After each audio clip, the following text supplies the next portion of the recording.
2025년 점점 저물어 가고 있습니다. 우리 교회가 함께 지어져가는 교회라고 하는 표를 가지고 어떠한 교회여야 하나님께 기뻐하실까를 에베소서에 나와 있는 교회론을 통해서 지금까지 말씀을 전했는데요.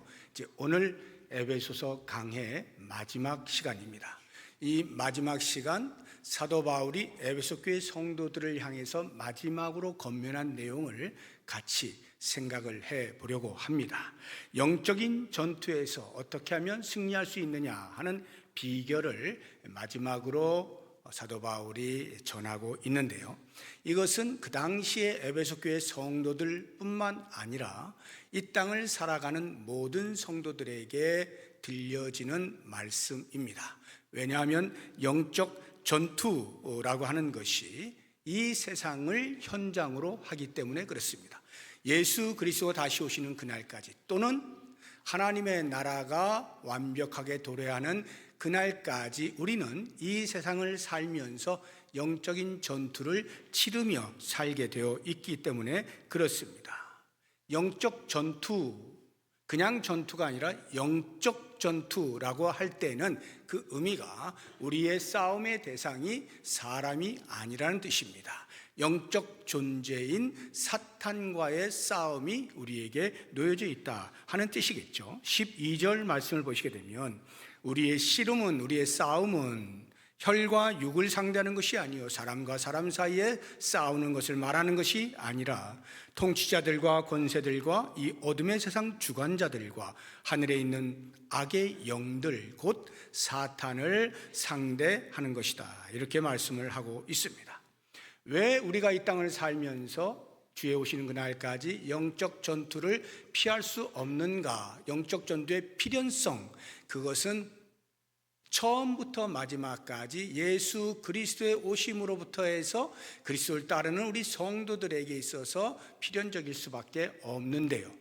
예수님이 이 땅에 오신 목적 자체가 사탄과의 전쟁을 치르기 위해서입니다.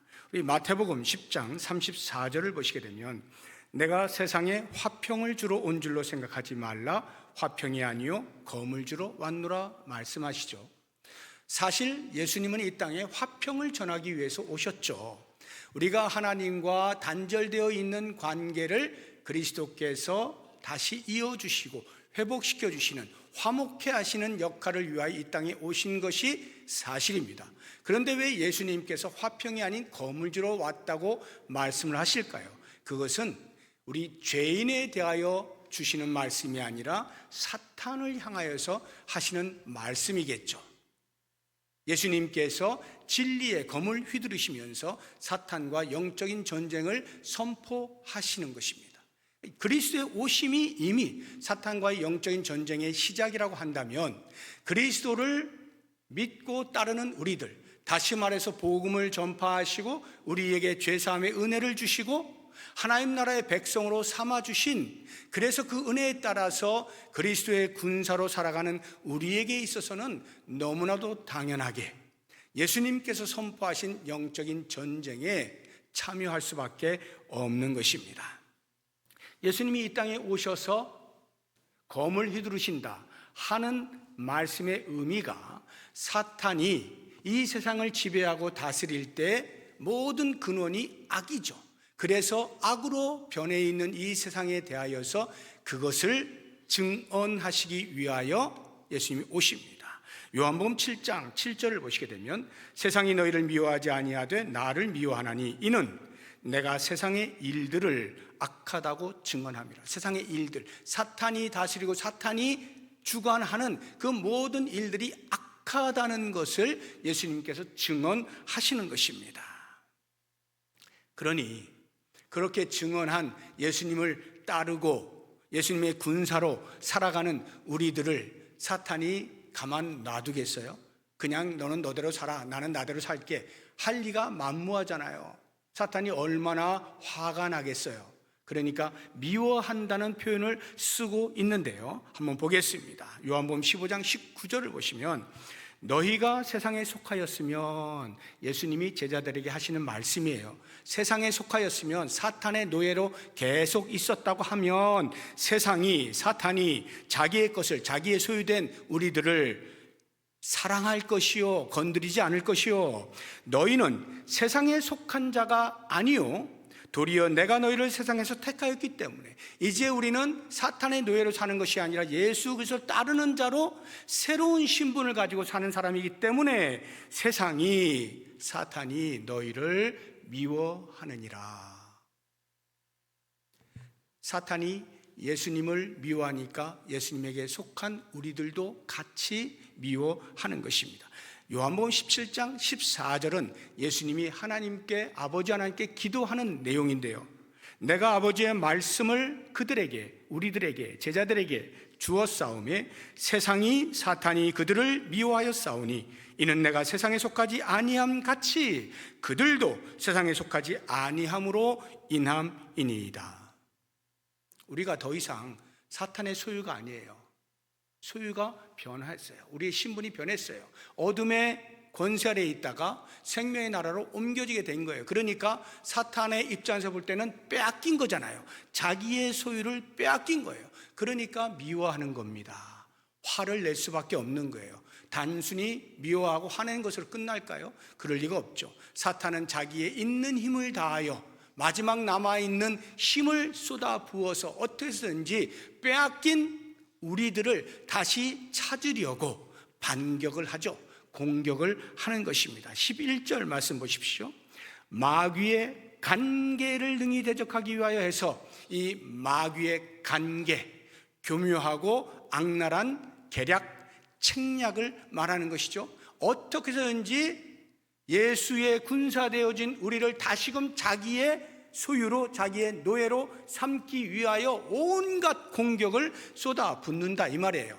할 수 있는 자기의 힘을 다 쏟아부어서 우리를 다시 찾으려고 한다는 거죠. 이것이 바로 사탄의 공격이고 영적 전투가 되는 것입니다. 그러면 우리가 이와 같은 영적인 전투에서 승리하기 위해서 먼저 사탄의 공격 패턴을 알면 도움이 되겠죠. 어떻게 방어해야 되겠다 하는 것을 알 수가 있잖아요. 제가 3가지로 크게 사탄이 어떻게 우리를 넘어뜨리려고 하는가 하는 것을 말씀을 드릴 텐데, 그 첫 번째가 위협입니다. 외부에서 공격을 하는 거예요. 이것을 성경적 표현으로 하면 우는 사자가 삼킬 자를 찾아 두루 다닌다 하는 표현으로 이야기를 하는데요, 베드로전서 5장 8절 9절 보시면 근신하라 깨어라 너희 대적 마귀가 우는 사자같이 두루 다니며 삼킬 자를 찾나니 너희는 믿음을 굳건하게 하여 그를 대적하라. 우리를 삼키려고 으렁거린단 말이죠. 흔들어댄다 이 말이에요. 우리가 보통 자녀들을 교육할 때에 쓰는 방식, 또는 회사에서 어떤 목표치를 달성하기 위해서 회사원들을 활용하는 방식이 크게 2가지가 있죠. 메타포인데 하나는 당근이고 또 다른 하나는 채찍이잖아요. 얼렀다가 위협했다가 이렇게 하는 이 방법을 사탄도 그대로 쓰는 거예요. 이 위협이라고 하는 것, 외부적 공격은 채찍을 말하는 것이겠죠. 흔들어대는 거예요. 근데 이런 그 방법이 잘 통하는 사람들은 신앙의 초보자들, 이제 막 입문한 사람들, 기독교가 뭔지 이제 맛을 보는 이런 사람들에게는 이 위협이 상당히 통합니다. 왜냐하면요, 보통 예수를 믿게 되면 마음에 기대가 있어요. 내가 이제 예수를 믿으니까 하나님이 나를 도와주시겠지, 일이 잘 풀리겠지, 근심 걱정 없어지겠지, 평화롭겠지, 형통하겠지, 이런 기대감이 무의식 속에 있게 마련이에요. 그런데 그것을 사탄이 알고 역으로 이용을 하죠. 염려거리들을 주는 겁니다. 생활고가 있게 만드는 것입니다. 두려운 마음이 생기게 합니다. 하는 일마다 안 돼요 막 꼬이게 만듭니다. 예수 믿으면 고난의 한가운데로 빠뜨립니다. 박해를 합니다. 이러한 것들로 인하여서 신앙의 자리에서 떨어져 나가는 경우가 없지 않는 것입니다. 그런데요, 신앙이 이런 것들을 견뎌가지고 점점 깊어지잖아요. 그러니까 신앙의 연륜이 쌓이게 되면요, 이 위협이 잘 통하지가 않아요. 왜냐하면 연륜이 깊은 사람은요, 밖으로부터 위협이 올 때 어떻게 대처하냐면 죽으면 죽으리라 이렇게 한다. 날 죽여라. 내가 차라리 죽으마. 내가 신앙을 변절할 수는 없어. 죽으면 죽으리라. 이런 신앙의 대처를 하기 때문에 잘 먹혀들지가 않게 됩니다. 그래서 그런 사람들에게 대해서는 사탄이 포기하는 게 아니라 또 다른 전략을 사용하는데, 그게 바로 당근입니다. 유혹을 하는 거예요. 내면적 공격을 하는 것입니다. 성경적 표현을 보면 사탄이 광명한 천사로 가장해서 우리에게 다가온다는 건데요, 고린도후서 11장 14절 보시게 되면 이것은 이상한 일이 아니니라 사탄도 자기를 광명의 천사로 가장하나니. 편안하게 위협이 없어지는 거예요. 위협이 없어지면 사람이 어떻게 되느냐, 드디어 이제 사탄이 나에게 꼼짝 못하는구나, 이제 나는 편안하게 신앙생활하면 되는구나 하고 자기도 모르는 사이에 신앙적 자만감이 생기게 돼요. 신앙적 자만감이 생기면요, 시간이 흐르면서 점점 자기도 모르는 사이에 무력하게 되어집니다. 신앙에 대해서 무력하게 되어져요. 왜요? 아무런 자극이 없으니까, 편안하니까 점점 무력해져요. 다시 말해서 신앙적 야성을 잃어버리게 되는 거예요. 생명력을 잃어버리게 되는 것입니다. 그래서 사탄은요, 우리들에게 교회를 남겨둬요. 신앙생활 하는 것을 허용해요. 그래, 가서 예배 드려. 주일날 가서 예배 드려라. 얼마든지 신앙생활 해라. 놔두는 겁니다. 대신에 무력감을 갖게 만드는 거예요. 그래서 이름만 걸어놓게 만드는 거죠. 명목상 그리스도인이 되게 하는 것입니다. 살아있는 것 같은데 사실상 죽게 만드는 사탄의 전략이 있는 것입니다. 로마가 통치하던 이 초대교회 당시에 얼마나 많은 박해가 있었어요. 그런 박해가 있음에도 불구하고 성도들이 흔들리지 않잖아요. 오히려 더 부흥하고 더 뜨겁게 모이지 않습니까? 그러니까 사탄이 전략을 바꾸죠. 어떻게 해요? 기독교를 허용하는 거예요. 그래서 313년에 기독교를 공인하는 일이 벌어지게 되면서 380년에는 국교로 아예 인정을 해버리죠. 그러면 우리가 생각할 때는 기독교가 국교가 되었으니 얼마나 활발하게 부흥을 하겠어요. 나라 전체가 기독교인데요. 그런데 역사를 보게 되어지면 점점 기독교가 쇠락하죠. 쇠락이라는 건 영적인 쇠락을 말하는 거예요. 결국에는 중세시대에 와서 영적 암흑기를 맞이하게 되지 않습니까? 영국의 기독교로부터 자기들을 보호받기 위해서 청교도가 나오죠. 신대륙을 발견합니다. 미국으로 건너오죠.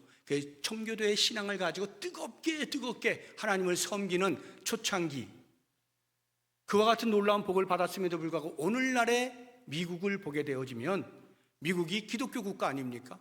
누구나 아는 기독교 국가인데 그 안에 어마어마한 악이, 죄악으로 범람해 있는 게 또 하나의 미국의 현실이죠.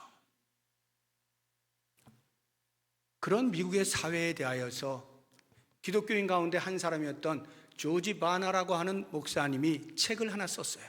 그런 사회를 풍자해서 책 제목 이름이 Frog in the Kettle이에요. 프락이 개구리입니다. In the kettle, 주전자예요.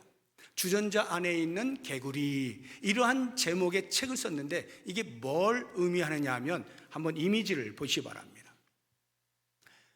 이미지를 보여주세요.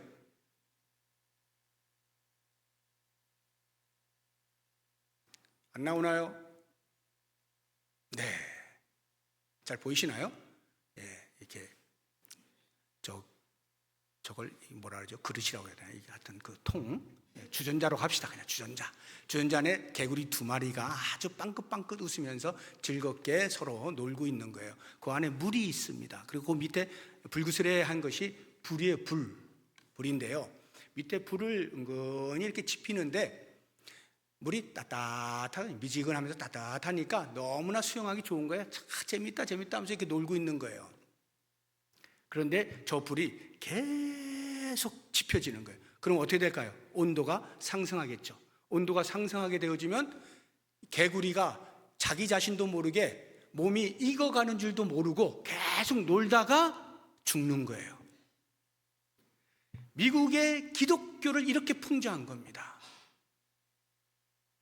교회가 있고 신앙생활 하는 게 있어요. 예배가 있고 다 있어요. 있는데 그래서 너무나 재밌게 흥겹게 놀고 있는데 죽어가고 있는 거예요. 우리 한국교회도 이와 유사하다고 대부분의 사람들이 인식하고 있어요. 그 정도로 지금 한국교회가 140~50년의 기독교 역사를 가지면서 점점 초창기에 가졌던 그 뜨거움이 점점 약화되어지면서 이렇게 프락 인 더 캐틀처럼 말이죠. 언제 죽는지도 모르는 채 즐겁다라고 희희낙낙하고 있는데 사실은 이름만 걸어놓은 명목상 그리스도인의 삶을 살고 있는 형편에 있다 이 말입니다. 이게 사탄의 공격이에요. 또 하나를 제가 말씀을 드린다고 하면 지휘소를 교란시키는 겁니다. 지휘소라고 하면 우리 신앙 공동체를 말해요. 교회의 하나됨을 파괴하는 것으로 우리를 공격해요. 자중질환이라 그러죠. 교회 안에 성도들이 피차에 서로 으르렁거리면서 자기 의의를 드러내고 자존심을 내세우고 비판하고 비난하고 험담하고 헐뜯고 수군거리고 분열하고 파당을 짓고 이러면서 교회가 점점 죽어가고 있는지도 모른 채 그저 자기가 옳다라고 이야기하면서 주장하면서 교회가 산산조각이 나는데도 그냥 그렇게 가는 거예요. 자중질환이죠. 사탄의 공격 가운데 하나입니다. 이와 같은 한국교회의 현실을 너무나 정확히 알고 있는 이단 가운데 하나인 신천지가 이것을 이용해서 교회를 통째로 삼키는 거예요. 그들의 이름으로 산 옮기기 작전이에요. 산 옮기기 작전. 이게 뭐냐면요, 신천지에서 훈련받은 사람을 기성교회에다가 집어넣어요. 기성교회는 모르잖아요. 누가 누군지 모르죠. 들어옵니다. 열심히 합니다. 그러면 사람들로부터 인정을 받아요. 인정을 받고 안수집사도 되고 권사도 되고 이렇게 되는 거예요. 그때가 되면 어느 정도 영향력을 미칠 때가 되면 그 사람이 뭘 하느냐, 그때부터 사람들을 만나는 거예요. 만나면서 목사가 이러니 저러니 장로가 이러니 저러니 교회 중직자들을 계속 헐뜯기 시작하는 거예요. 비판하기 시작하는 거예요. 그러면 처음 들을 때는 흥흥거리다가도 2번 듣고 3번 듣고 4번 듣잖아요. 진짜? 진짜야? 그래? 정말? 그런가? 이렇게 되면서 전부 다 마음이 들뜨는 거예요. 불평과 불만이 계속 공동체를 덮습니다. 이때가 되면 이 사람이 터뜨려요. 더 이상 이대로 놔둬서는 안 된다. 교회가 큰일 난다. 그래가지고 내가 아주 좋은 목사님 아는데 그 목사님을 불러와야 된다 해가지고 신천지 목사를 불러오는 거예요. 그러면 그 교회가 통째로 신천지로 넘어가요. 이게 산 옮기기 작전이에요. 자중질환의 현상을 너무나 잘 이용한 거죠. 그렇게 교회가 무너지는 것이 한두 개가 아니에요. 지금도 여전히 그러한 수법으로 신천지가 활동하는 일들이 없지 않습니다. 그래서 교회가 무너지는 일들이 종종 있어요. 이러한 것들이 사탄의 공격 수법이라는 거예요. 우리가 이러한 공격들을 알 때에 바르게 대처할 수가 있는데, 우리가 대처하는 기본, 어떻게 대처해야 되느냐, 그 기본은 완전 무장을 하는 겁니다. 전투태세를 갖추는 거예요. 이것을 사도 바울은 에베소 교회 성도들에게 하나님의 전신갑주를 입으라고 표현을 하고 있습니다. 11절 보십시오. 마귀의 간계를 능히 대적하기 위하여 하나님의 전신갑주를 입으라. 전신갑주, 군복이죠. 군복을 입어라 하는데, 또 다른 표현을 보면 13절에 그러므로 하나님의 전신갑주를 취하라. 그러니까 한마디로 이야기하면 완전 무장을 갖추어라 이거예요. 전투할 준비를 갖추어라, 이런 얘기예요. 그 당시에 로마가 지배하고 있던 때잖아요. 그러니까 로마 군인을 생각하면요, 모든 사람이 벌벌 떠는 겁니다. 로마 군인이 지나간 곳은 전부 초토화가 되는 거예요. 그만큼 강력한 군대였거든요. 로마 군인의 그 모습을 연상을 하면서 사도 바울이 이야기하는 거예요. 너희들이 지금 영적 전투를 벌일 때 그런 것처럼 완전 무장을 해야 돼, 이렇게 가르치고 있는 거예요. 그래서 14절부터 17절까지 보면 그 로마 군인의 모습을 연상하면서 6가지 내용을 이야기하고 있는데요, 저도 군대를 갔다 왔으니까 이제 영적 전투를 벌일 때 어떤 준비를 해야 되는지를 알죠. 그래서 이것을 제가 재구성해서 여러분들에게 6가지를 설명을 해드리면, 제일 먼저 이제 옷을 입죠. 옷을 입으면 벨트를 합니다. 허리띠를 차는 거예요. 그것은 옷을 고정시키기 위한 것도 있고 힘을 받기 위한 것도 있고 허리띠를 딱 찹니다. 그런 다음에 요즘은 총으로 쏘고 이런 거니까 없는데, 옛날같이 칼과 창으로 사용할 때에는 이 심장을 보호하는 게 굉장히 중요하죠. 활이나 이런 것들로부터 맞으면 죽으니까요. 그래서 가슴을 보호하는, 성경에서는 호심경이라 이렇게 표현을 해놨는데, 가슴 보호대를 앞뒤로 이렇게 입는다고 할까요? 찬다고 할까요? 붙인다고 할까요? 이렇게 합니다. 그리고 신발을 신죠. 군화죠. 군화. 전쟁을 치르는데 유용한 신발을 착용을 합니다. 그 다음에 머리에 투구를 쓰죠. 군모라고 하는데 투구를 쓰고, 그리고 한 손에 방패를 들고 또 다른 한 손에는 칼을 드는 겁니다. 이게 이제 로마 군인의 완전 무장 상태예요. 이것을 연상하면서 사도 바울이 영적인 전투를 치르는 너희들도 그렇게 해야 돼 하면서 진리의 허리띠를 띠고 의의 호심경을 붙이고 평안의 복음이 준비한 것으로 신을 신고 구원의 투구를 쓰고 믿음의 방패를 들고 성령의 검 하나님의 말씀을 잡아라. 그렇게 해서 전투를 치러야 된다라고 말씀을 하고 있어요. 이 말씀들을 종합해서 우리가 사탄과의 전투를 할 때 2가지 크게 생각해야 되는 거, 하나는 우리의 정체성이에요. 내가 누구냐? 내가 어디에 속한 자냐? 나는 그리스도 예수의 병사다. 이 부분을 분명히 알고 있어야 돼요. 우리는 전부 그리스도 예수의 병사, 군사입니다. 그래서 이 부분을 강조한 교파가 있어요. 크리스마스 때가 되면 길거리에서 여러분이 늘 보시는 그 자선 낭비, 그게 구세군에서 하는 거거든요. 구세군, Salvation Army, 구원의 군대라는 뜻이에요. 이 이미지를 따서 교파 이름을 정합니다. 우리는 그리스도의 병사다. 그래서 성경적 표현을 하면 사도 바울이 너희는 그리스도로 옷 입어라 이렇게 표현을 해놓고 있어요. 로마서를 보시게 되면 13장 14절에 오직 주 예수 그리스도로 옷 입고 할 때 이 옷 입는다는 게 군복을 입는다 이런 말이겠죠. 영적인 옷을 입어라 이 말이에요. 그 다음 그러한 정체성이 확립되었으면 그 다음에는 전쟁을 치를 능력, 전쟁을 수행할 수 있는 능력을 갖추어라는 것인데요, 이게 바로 오늘 말씀의 제목인 그리스도 예수의 좋은 병사, 좋은 병사라는 말이 능력을 갖춘, 전쟁을 치르면 이길 수 있는 이런 말입니다. 디모데후서 2장 3절을 보시면 너는 그리스도 예수의 좋은 병사로 나와 함께 고난을 받아. 좋은 병사로 힘을 갖추어서 이런 말이에요. 그런데 이 힘이 나 혼자의 힘으로는 안 되겠죠. 영적인 세력인 사탄과 내가 어떻게 1대1로 싸워서 이길 수 있겠어요? 그러니까 당연히 예수 그리스도 안에 있어야 되고 그리스도께서 공급하시는 힘을 받아야 되겠죠. 그것이 10절의 말씀이에요.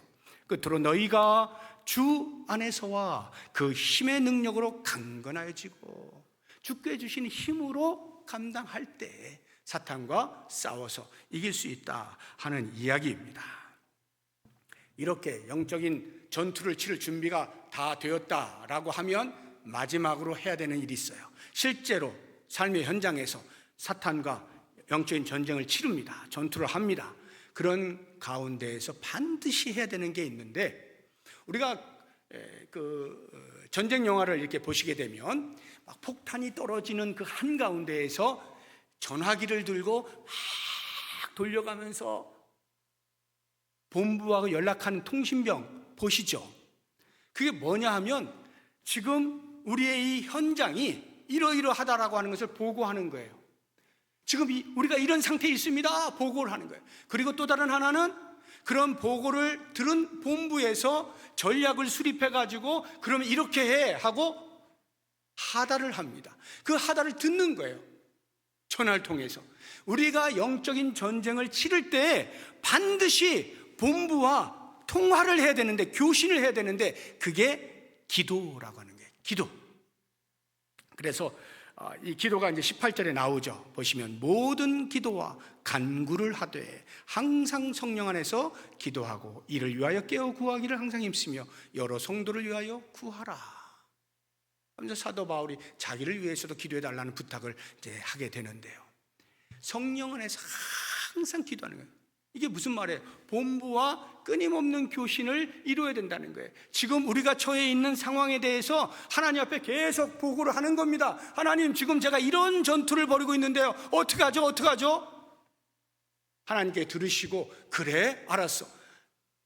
전략을 수립해가지고 다시 우리에게 지시를 하는 거죠. 그러면 너희 이렇게 해봐라, 이렇게 해봐라, 이렇게 하면 이길 수 있을 거야. 그러면 그 지시를 받은 대로 우리의 영적 전투의 현장에서 그대로 순종하여 행동을 할 때 우리는 사탄을 이길 수 있는 경험을 하게 되어지는 것입니다. 예수님께서 이 땅에 사시는 동안에 가장 치열하게 치룬 영적인 전투가 있다면 아마도 그것은 십자가를 앞둔 그때가 아니었을까 하는 생각이 드는데요. 그 영적인 전투, 치열한 전투를, 당신의 목숨을 지금 내놓아야 하는 그러한 전투를 하는 자리에서 예수님이 하신 일은 기도하는 거죠. 겟세마네 동산에서 기도하는 거죠. 기도할 때 어느 정도로 기도하셨는지 한번 보죠. 누가복음 22장 44절을 보시면 예수께서 힘쓰고 애써 더욱 간절히 기도하시니 땀이 땅에 떨어지는 핏방울같이 될 정도로 기도하시는 거예요. 그 겟세마네 동산, 이제 곧 골고다 언덕에 십자가를 져야 하는 그 상황을 아시는 예수님께서 아버지, 지금 이런 상황인데 어떡해요? 제발 좀 이 잔 좀 옮겨주세요. 그런데 기도하면서 음성을 듣잖아요. 아버지로부터. 뭐라고 하십니까? 예수님께서 그러나 내 원대로 마옵시고 아버지의 뜻대로 하옵소서. 들은 거죠. 아버지가 뭘 원하시는지를 아는 거죠. 그러니까 예수님이 온전한 순종을 십자가에서 보여주시지 않습니까? 그렇게 하면서 결국에는 부활하시는 승리를 경험하시게 되잖아요. 우리가 그와 같은 삶을 살아야 되네. 기도하는 거예요. 기도해야 사는 거예요. 그리고 산 자는 기도하는 겁니다. 기도할 때 사탄과의 영적인 전쟁에서 승리할 수가 있어요. 그럼 마지막으로 이렇게 영적인 전쟁을 치르는 우리들에게 있어서 정말 중요한 거 한 가지, 그건 확신입니다. 어떤 확신이냐? 승리 확신이에요. 전쟁을 치르면 반드시 승리한다는 확신. 이 확신은요, 나의 신념을 말하는 게 아니에요. 예수 그리스도께서 이미 전투를 치러 놓으시고 승리를 우리에게 안겨주셨고 보장된 승리 속에 내가 게릴라전에 동참하는 거예요. 이미 보장된 승리의 영적 전투에 참여한다는 사실을 인지하면서 참여하는 것입니다. 이게 너무나 중요한 거예요. 그래서 고린도전서 15장 57절에 이렇게 외칩니다. 사도 바울이 우리 주 예수 그리스도로 말미암아 우리에게 승리를 주시는 하나님께 감사하노니. 계속해서 치러가고 있는 그 과정 속에서 이미 사도 바울은 승리를 확신하는 거예요. 왜? 주님께서 해놓으신 거에 내가 참여하는 것뿐이거든요. 그러니까 우리의 태도는 어떠해야 되겠습니까? 보장된 승리가 우리의 앞에 있고 거기에 참여하는 전투라고 한다면 아무리 전투가 치열하다 할지라도, 아무리 내 목숨이 지금 왔다 갔다 하는 그런 상황이라 할지라도 두려워하지 않는 거죠. 그리고 그 전쟁이 끝났을 때에 주어지게 되는 보상을 바라보면서 그 전쟁에 최선을 다하는 거예요. 그것이 그 다음 절에 나와요. 고린도서 15장 58절을 보시게 되면, 그러므로 내 사랑하는 형제들아, 견실하며 흔들리지 말고, 이게 두려워하지 말라는 거예요. 아무리 영적 전투가 치열해도, 내 목숨이 왔다 갔다 하는 그러한 위협을 느껴도 흔들리지 말라는 거예요. 왜? 보장된 승리가 있기 때문에. 항상 주의 일에 더욱 힘쓰는 자들이라. 그래서 최선을 다해라. 왜? 그 뒤에 이는 너희 수고가 주 안에서 헛되지 않은 줄 알미라. 주님께서 상급을 예비해 놓고 계시면서, 야, 정말로 수고했다 했었다, 이렇게 하실 그것을 기대할 때 지금 내가 처해 있는 이 영적인 전쟁에서 나는 힘을 다하여 참여를 할 수 있게 된다 하는 말입니다. 사랑하는 성도 여러분, 사도 바울이 에베소 교회 성도들에게 교회가 이뤄야 한다라고 하는 것을 가르치면서 그 마지막으로 이제 교회 앞에 놓여져 있는 현실은 영적인 전투니까 이 전투에서 반드시 승리해야 되는데, 승리는 보장된 거야. 걱정하지 말고 힘을 다하여 참여해. 그러면 순간순간 그때그때마다 승리를 경험하게 될 거야 하신 이 말씀, 이것이 오늘 주에 다시 오시는 그날을 기다리면서 신앙생활하는 우리 모든 성도들에게 주어지고 있는 권면이라고 하는 것, 당부라고 하는 것 잊지 마시고, 여러분의 삶 가운데 다가오는 숱한 영적인 전투들, 갈등들, 충돌들, 이런 것들에 대하여 흔들리지 마시고요, 주님이 나와 함께 하셔서 이미 승리해 놓으셨어 하는 확신 속에서 끝까지 최선을 다하여서, 아무리 몸부림치고 우리를 잡아삼키려고 하는 사탄의 괴계가 있다 하더라도 마침내 우리는 승리할 수밖에 없는 존재인 것을 인식하시면서 그때마다 하나님의 은혜로 주시는 승리를 경험하면서 영광 돌리는 복된 삶을 사시기를 주의 이름으로 축복합니다. 이 시간에 같이 잠시 몇 가지 기도 제목을 가지고 기도하겠는데요, 4가지 기도 제목을 드리겠습니다. 첫 번째, 어떠한 사탄의 위협이나 유혹 또는 교란 작전에도 넘어지지 않게 해주십시오. 기도하시고, 두 번째로 예수 그리스도로 옷 입고 그리스도 예수의 좋은 병사로 영적 전투에 임할 수 있게 해주십시오. 기도하시고요, 세 번째로 영적 전투가 하나님의 전쟁임을 알고 항상 기도하게 해주십시오. 기도하는 삶을 살게 해주십시오. 마지막 4번째로 승리가 보장된 전투임을 알고 두려움 없이 상급을 기대하며 힘을 다하여 참여할 수 있게 해주십시오. 이와 같은 기도 제목을 가지고 우리 다 같이 통성으로 기도하겠습니다. 하나님 아버지, 주의 교회가 어떠해야 될 것을 교훈하고 마지막으로 그들 앞에 놓여져 있는 영적인 전투에서 승리할 수 있는 비결을 알려주었던 사도 바울의 심정을 오늘 우리가 살펴보았습니다. 우리에게도 동일한 교훈이 주어지고 있음을 잊지 않게 하여 주시기를 원합니다.